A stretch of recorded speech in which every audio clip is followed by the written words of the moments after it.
اعوذ باللہ من الشیطان الرجیم بسم اللہ الرحمن الرحیم الشہر الحرام بالشہر الحرام والحرمات قصاص فمن اعتدى عليكم فاعتدوا عليه بمثل ما اعتدى عليكم واتقوا الله واعلموا ان الله مع المتقين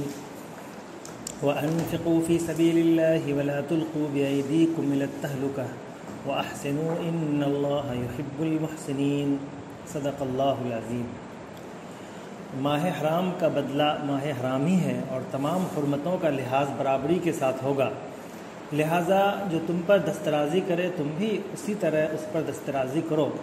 البتہ اللہ سے ڈرتے رہو اور یہ جان رکھو کہ اللہ انہی لوگوں کے ساتھ ہے جو اس کی حدود توڑنے سے پرہیز کرتے ہیں۔ اللہ کی راہ میں خرچ کرو اور اپنے ہاتھوں اپنے آپ کو ہلاکت میں نہ ڈالو، احسان کا طریقہ اختیار کرو کہ اللہ محسنوں کو پسند کرتا ہے۔ یہ چند آیات، 2 آیتیں کی تلاوت کی گئی اور اس کا ترجمہ پیش کیا گیا۔ اس میں ان آیتوں میں وہی جہاد کے حوالے سے اسی کا تسلسل چل رہا ہے، اس سے پہلے اس کی تفصیلات آ چکی ہیں، تو اس تسلسل میں جہاد کے حوالے سے جو دشمنوں کے کفار کے پروپیگنڈے ہوتے ہیں ان کا تذکرہ کیا جا رہا ہے۔ اس سے پہلے بھی کچھ ان کے اس طرح کے اعتراضات کا ذکر تھا اور اس میں بھی یہ بات بتائی جا رہی، اور ہمیشہ سے جو جہاد جو تصور ہے انسان کے دین کو یا کہیے کہ ظلم کو ختم کرنے کے لیے جو جہاد کا تصور ہے، اس تصور پر جو جابر و ظالم جو لوگ ہوتے ہیں، جو برسر اقتدار لوگ ہیں، جن کے ہاتھ میں پاور ہے، جو ظلم پر اپنا سارا نظام قائم کرنا چاہتے ہیں، تو وہ لوگ اس جذبے کو ختم کرنے کے لیے بہت سے اعتراضات کرتے ہیں۔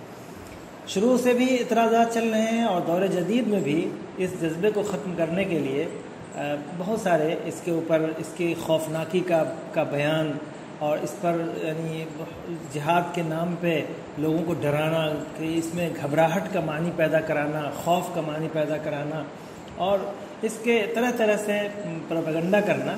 یہ ہمیشہ سے رہا ہے اور آج اس زمانے میں زیادہ رائج ہے، اور بلکہ اب اس اپنے پروپیگنڈے میں اس پہلو سے دشمن کامیاب ہو چکے ہیں کہ جہاد کو ڈراؤنا بنا دیا ہے۔ تو اس وقت کیا پروپیگنڈا تھا؟ یہ پروپیگنڈا تھا کہ مسلمانوں کے ذہن سے جہاد کا تصور غائب ہو جائے، جہاد کا جذبہ ختم ہو جائے، اس کے لیے یہ پروپیگنڈا کیا گیا اور لوگوں پر، مسلمانوں پر یہ اعتراض کیا گیا کہ دیکھیے یہ تو محترم مہینوں میں بھی جنگ کر رہے ہیں، ان کے یہ مذہب جو ہے یا اس مذہب کے حاملین جو ہیں یہ جنگ اور قتال کے دلدادہ ہیں، ان کو ہمیشہ قتل اور خون ریزی ہی پسند ہے، یہاں تک کہ جو ماہ محترم ہے، 4 مہینے جو محترم قرار دیے گئے ہیں، اس محترم مہینے کو بھی کی اہمیت کو نہیں سمجھتے اور اس میں بھی یہ لوگ قتال کرتے ہیں۔ تو واقعہ یہ ہوا تھا کہ جو اللہ کے رسول صلی اللہ علیہ وسلم صلح حدیبیہ کے بعد جو دوبارہ جو اپنے سفر کا ارادہ کیا، تو اس وقت یعنی جنگی ماحول پیدا ہو گیا تھا، تو لوگوں کو یہ لگا کہ یہ یعنی دفاع کریں گے، اور خود مسلمانوں کے ذہن کو مشکوک کرنے کے لیے کہ دیکھو ایسے موقع سے تم جا رہے ہو مقام حرم میں، اور یہ مہینہ بھی ذوالقعدہ کا ہے، محترم مہینہ ہے، اس میں تمہیں جنگ کرنا پڑے گا، کیسے تمہارے نبی ہیں، کیسا تمہارا مذہب ہے کہ یہ تم کو ان مہینوں میں بھی اور ان مقامات پہ بھی، مقامات محترم میں بھی تمہیں جنگ کے لیے تیار کرتے ہیں، جنگ کی بات کرتے ہیں، جبکہ ہمیشہ سے تاریخ رہی ہے کہ ان مہینوں کا احترام کیا جاتا ہے۔ تو اس سے مسلمانوں کا جو جذبہ جہاد ہے وہ کمزور ہوگا، اور کمزور ہونے کے بعد پھر وہ اس چیز سے وہ دستبردار ہو جائیں گے، اور اس کا نقصان کیا ہوگا وہ اگلی آیت میں بتایا گیا کہ جو قوم اس جذبے سے دستبردار ہو جاتی ہے اس کا نقصان کیا ہے وہ آگے اگلی آیت میں۔ تو فرمایا یہاں پہ سیدھا سا جواب دیا گیا کہ دیکھیے اسلام کا جو تصور جہاد ہے وہ یہ ہے کہ وہ جہاد کی پیشکش نہیں کرتا ہے، وہ کوشش کرتا ہے کہ جہاد ٹل جائے، جنگ ٹل جائے، جنگ نہ ہو، کسی بھی طرح سے ہر اعتبار سے اس صلح و مصالحت کی ضرورت پڑ جائے، کچھ دب کر مصالحت کرنا پڑ جائے، کسی بھی طرح سے یعنی جہاد، جنگ کو ختم کرنا، جھگڑے کو اسلام ختم کرنا چاہتا ہے، چاہے دب کر مصالحت کرنا پڑے، لیکن اگر ان تمام مصالحتوں کے باوجود، تمام سعی اور جدوجہد کے باوجود بھی اگر مخالف اسی پر اڑا ہوا ہے، تو پھر اب اس کے لیے یہ نہیں ہے کہ اب ہمیں ماہ محترم کی وجہ بنا کر کے، مقام محترم کی وجہ بنا کر کے اس میں خون ریزی ہوتی ہے، اس کو وجہ بنا کر کے ہم اس جذبے سے رک جائیں، یہ ممکن نہیں. یہ تو سراسر قومی اور اجتماعی خودکشی کے مترادف ہے. فرمایا گیا کہ الشہر الحرام بالشہر الحرام، حرمت والا مہینہ حرمت والے مہینے کے بدلے میں اگر سامنے والا اس کی حرمت کا احترام کرتا ہے تو پھر ٹھیک ہے، تمام حرمتوں کی چیزوں میں برابری کا لحاظ کیا جائے گا. اگر وہ احترام ملحوظ رکھتے ہیں تو مسلمانوں کو بھی ان سے بڑھ چڑھ کر ان محرمات کا احترام کرنا ہوگا. عزت و احترام تو عوض اور معاوضے کی چیز ہوتی ہے. اگر سامنے والا ان محرمات کے تصورات کا، ان محرمات کے تقدسات کا خیال رکھتا ہے تو پھر تم بھی رکھو. لہذا اگر وہ نہیں رکھتے ہیں، وہ اس کی حرمت کی پامالی کرتے ہیں، تو پھر تمہیں اس کا جواب دینا ہوگا. اور والحرمات قصاص، یہ ضابطہ بتایا گیا کہ جو اس طرح کے تقدسات ہوتے ہیں، جو اس طرح کے محرمات ہوتے ہیں، ان میں عوض اور معاوضے کا معاملہ چلتا ہے. اگر سامنے والا اس عوض کا مظاہرہ کر رہا ہے تو تمہیں بھی کرنا ہوگا. لیکن اگر سامنے والا ان محرمات کا کوئی احترام نہیں کر رہا ہے تو اب تمہارے ہی ذمے احترام کرنا رہ گیا، تو ایسا نہیں ہوتا ہے. لہذا والحرمات قصاص، جو محرمات ہیں اس میں برابری کے معاملات ہوتے ہیں. اب مسئلہ یہ ہے کہ اب کتنا کرنا ہے. تو ظاہر ہے کہ اگر سامنے والے نے جس حد تک بھی زیادتی کی ہے اسی حد تک اس کے ساتھ مقابلہ کیا جائے گا. ایسا نہ ہو کہ اس میں تجاوز ہو جائے. وہ اگر اس نے قتل کا معاملہ کیا ہے تو ہمیں قتل کا معاملہ کرنا ہوگا. ایسا نہیں کہ ہم اس کے مسئلے بنانا شروع کرتے ہیں، اس قتل کو سنگین بنا کر کے خوفناک بنائیں، ایسا بھی نہیں ہے. تو بہرحال اس میں ہمیں زیادتی نہیں، زیادتی کا دیکھیے، اس میں زیادتی تو اس معنی میں نہیں ہوتی. جنگ ہوتی ہے تو پھر کسی کا زیادہ بھی مر سکتا ہے، کسی کم بھی مر سکتا ہے، اس میں کوئی ایسا نہیں ہوتا. لیکن یہاں پر زیادتی سے مراد یہ ہے کہ آپ ایسا نہ ہو کہ جو جہاد کے اصول ہے، مثال کے طور پہ زیادتی میں یہ ہوگا کہ جو لوگ اس میں شامل نہیں ہیں، اگرچہ وہ اس قوم کے ہیں، اگرچہ وہ آپ کے دشمن قوم سے تعلق رکھتے ہیں، لیکن وہ اس جنگ میں شامل نہیں ہیں، تو آپ ان سے تعرض نہیں کر سکتے. عورت، بچے، بوڑھے، بیمار اور جو مذہبی لوگ ہوتے ہیں، جو مذہبی ذمہ داران ہوتے ہیں، وہ الگ ان جھگڑوں سے الگ ہٹ کر کے وہ اپنے مذہب کے مطابق وہ عبادات میں لگے رہتے ہیں، اپنے خداؤں کو، اپنے معبودوں کو وہ یاد کرتے رہتے ہیں، تو ان سے بھی تعرض نہیں کیا جائے گا. اصل جو مجرم ہیں، جو محاربت کے لیے تیار ہے، جو جنگ کے لیے آمادہ ہیں اور میدان جنگ میں ہیں، ان سے جنگ کی جائے گی. اگر ہم نے ان لوگوں سے بھی کرنا شروع کر دیا، بچوں کا قتل، عورتوں کا قتل، ضعیفوں، کمزوروں، بیماروں کا قتل یا اس طرح کے، تو پھر یہ زیادتی ہوگی. اس زیادتی کا قرآن اجازت نہیں دیتا. فرمایا فمن اعتدى علیکم فاعتدوا علیہ بمثل ما اعتدى علیکم. اور فرمایا گیا کہ دیکھو واتقوا اللہ. اس موقع سے بھی یہ اسلام کا ہی امتیاز ہے کہ جنگ کے موقع سے، انتقامی کارروائی کے موقع سے بھی اللہ کی خشیت اور اللہ کے ڈر کی تعلیم دیتا ہے. اللہ سے یہاں بھی ڈرنا ہے. کسی سے انتقام لینا ہے تو یہاں بھی اپنے لیے نہیں لینا، اپنی ذاتی خواہشات کے لیے، اپنی انا اور غرور کے لیے بدلہ نہیں لینا، بلکہ حق کے غلبے کے لیے بدلہ لینا. یہاں پر بھی اللہ تبارک و تعالیٰ کا خوف اور ڈر ملحوظ ہونا چاہیے. یہ اسلام کا امتیاز ہے کہ انتقامی کارروائی کے موقع سے بھی تقویٰ کی تعلیم دیتا ہے. ورنہ یہ تو کسی بھی قوم، کسی بھی فکر میں یہ چیز پائی نہیں جاتی کہ جب انتقام لے رہے ہیں، ظاہر سی بات ہے بدلہ لے رہے ہیں، آپ کا نقصان کیا گیا ہے، آپ کے لوگوں کا قتل کیا گیا ہے، اب اس کا آپ بدلہ لے رہے ہیں. وہاں بھی اللہ تعالیٰ کہہ رہے ہیں تقویٰ کو ملحوظ رکھنا، اللہ کا ڈر ملحوظ رکھنا، اس کے اصول، ضوابط، اخلاقیات جو ہے ان کو ملحوظ رکھنا. فرمایا واتقوا اللہ واعلموا ان اللہ مع المتقین. لیکن یہ تقویٰ کے ساتھ ساتھ یہ بتایا کہ اگر تم نے یہاں پر بھی تقوی کو ملحوظ رکھا تو یقین جانو کہ تمہاری فتح ہوگی، تمہاری کامیابی ہوگی، تمہاری عزت و عظمت کو محفوظ رکھا جائے گا. آگے اس آیت کے فوراً بعد وَأَنفِقُوا فِي سَبِيلِ اللَّهِ وَلَا تُلْقُوا بِأَيْدِيكُمْ إِلَى التَّهْلُكَةِ کا تذکرہ کیا گیا. بہت اہم آیت ہے، اس آیت سے بہت زیادہ مناسبت رکھتی ہے، اس لیے فوراً آج ہی ہونا چاہیے.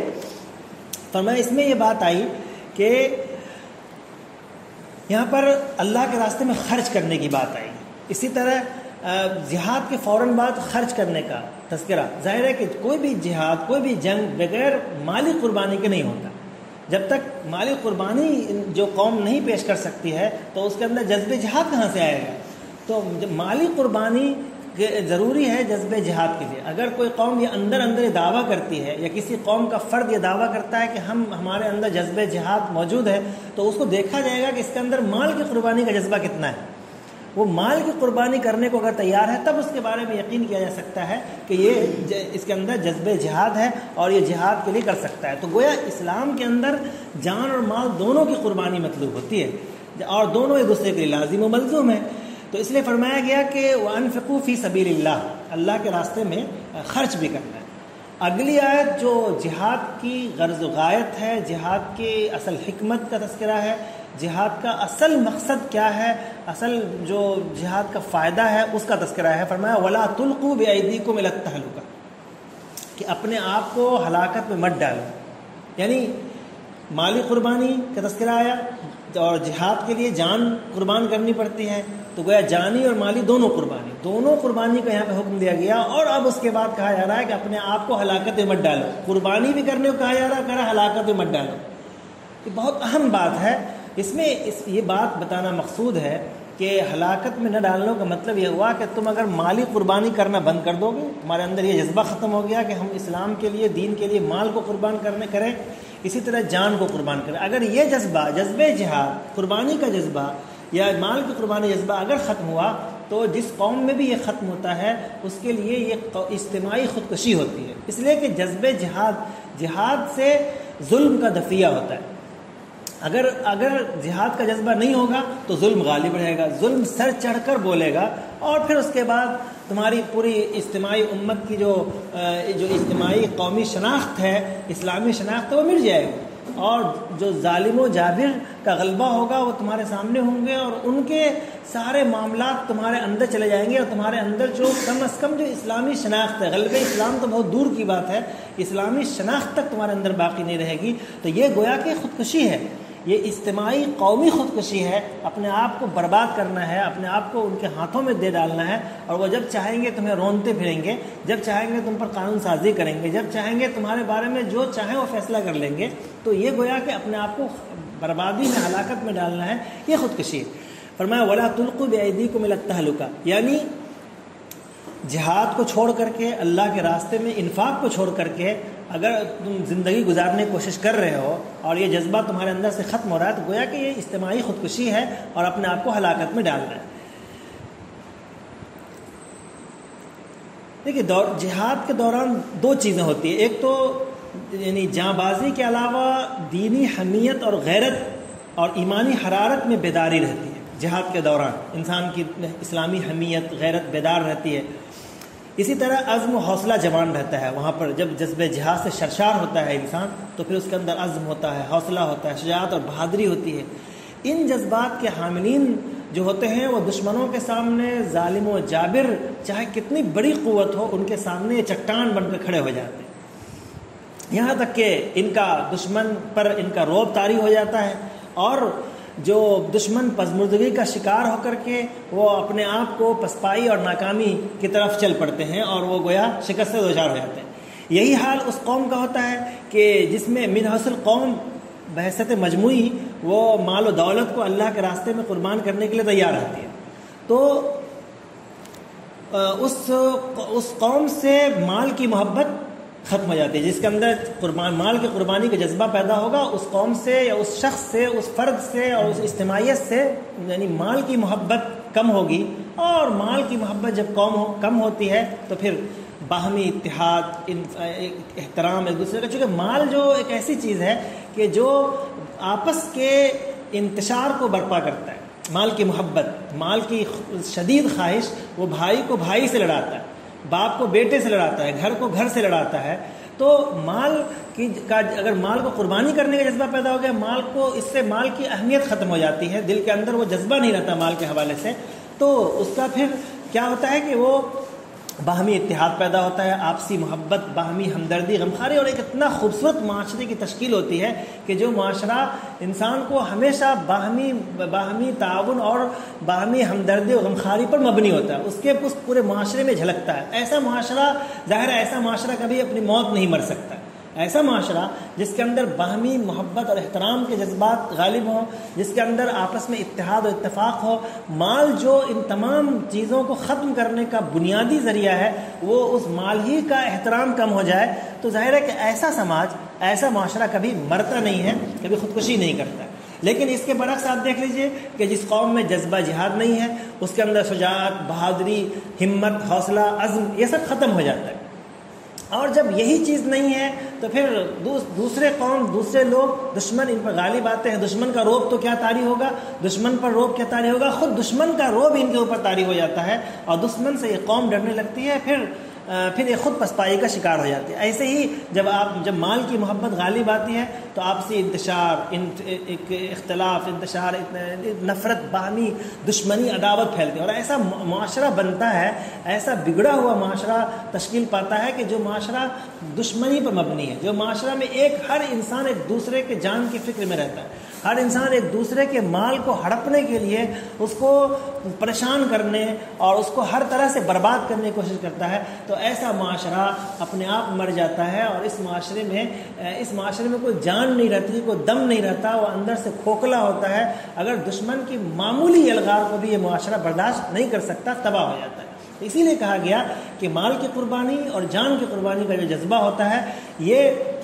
یہ تمہاری جان کی حفاظت کا ذریعہ ہے، تمہاری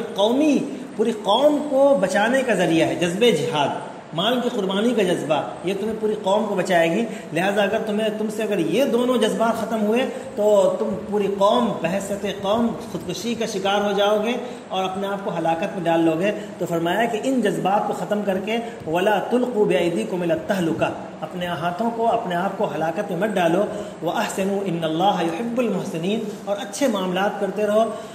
اللہ تبارک و تعالیٰ اچھے لوگوں کو پسند کرتا ہے، نیکوکاروں کو پسند کرتا ہے۔ حضرت ایوب انصاری رضی اللہ تعالیٰ عنہ کے حوالے سے یہاں پہ ایک روایت بیان کی جاتی ہے کہ قسطنطنیہ کے مہم میں، یعنی وَلَا تُلْقُوا بِأَيْدِيكُمْ إِلَى التَّهْلُكَةِ کس موقع سے نازل ہوئی، تو قسطنطنیہ کا مہم چل رہی تھی، اس میں دیکھا کہ مسلم فوج دشمنوں کی فوج کے بیچ میں گھس کر ایک چیر پھاڑ کر کے گھس رہی ہے۔ اس پہ کچھ لوگوں نے کہا کہ یہ مسلمان تو اپنے آپ کو بربادی میں ڈال رہے ہیں، ہلاکت میں ڈال رہے ہیں، کہ اتنی بڑی طاقت اور اتنا دور دراز علاقے میں اپنے آپ کو برباد کر رہے ہیں اور اپنے آپ کو ہلاکت میں ڈال رہے ہیں۔ قرآن کہہ رہا ہے کہ وَلَا تُلْقُوا بِأَيْدِيكُمْ إِلَى التَّهْلُكَةِ، ہلاکت میں مت ڈالو۔ حضرت ابو ایوب انصاری رضی اللہ تعالیٰ عنہ اس مہم میں موجود تھے، انہوں نے کہا کہ نہیں، اس آیت کا یہ معنی نہیں ہے، اس آیت جو نازل ہوئی تھی وہ ہمارے بارے میں نازل ہوئی تھی، ہم 5-6 لوگ بیٹھے ہوئے تھے، اسی وقت یہ آیت نازل ہوئی تھی، اور ہم لوگوں کا ایک مسئلہ پیدا ہو گیا تھا، وہ یہ ہو گیا تھا کہ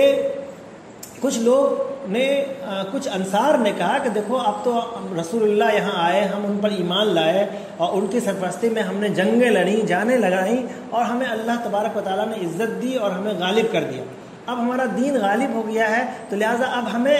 اس درمیان میں، جب اللہ کے رسول کی سرپرستی میں ہم لوگ جنگ کر رہے تھے، اس درمیان میں ہم نے اپنے معاشی حالات کو درست کرنے کی فکر نہیں کی، اپنے آل اولاد اور اپنے خاندان میں وقت نہیں دیا، ان کی طرف توجہ نہیں کی، ان کی سرپرستی نہیں کی، تو اب جب اسلام غالب آ گیا ہے، دین پورا ہو گیا ہے، لہٰذا اب ہمیں چاہیے کہ اب ہم اپنے اولاد کی طرف، اپنے خاندان کی طرف، اپنی معیشت کی اصلاح کی طرف چلیں، اور اب ہمیں بند کر دینا چاہیے۔ اس وقت یہ آیت نازل ہوئی کہ تمہیں یہ لگ رہا ہے کہ اگر حضرت ایوب انصاری رضی اللہ تعالیٰ عنہ کہتے ہیں کہ اس وقت یہ آیت نازل ہوئی اور یہ جس میں یہ بتایا گیا کہ تمہیں اگر یہ لگ رہا ہے کہ تمہارا دین غالب آ گیا ہے اور تمہیں اب اپنے معاملات میں چلے جانا چاہیے، جذبے جہاد سے ہٹ کر کے کوئی اور معاملات میں، گھریلو معاملات میں، معاشی معاملات میں لگ جانا چاہیے، تو یاد رکھو کہ یہ تم اپنے آپ کو ہلاکت میں ڈال رہے ہو، غالب ہونے کے باوجود بھی تمہاری یہ قومی خودکشی ہوگی اور پوری اجتماعیت کو، پوری قوم کو تم خودکشی کا شکار کر رہے ہو۔ وَلَا تُلْقُوا بِأَيْدِيكُمْ إِلَى التَّهْلُكَةِ اس موقع سے نازل ہوئی۔ حضرت ابو ایوب انصاری رضی اللہ تعالیٰ عنہ نے بیان کیا، ابو داؤد اور ترمذی، نسائی نے اس روایت کو نقل کیا۔ صدق اللہ العظیم، آخر دعوانا الحمد للہ۔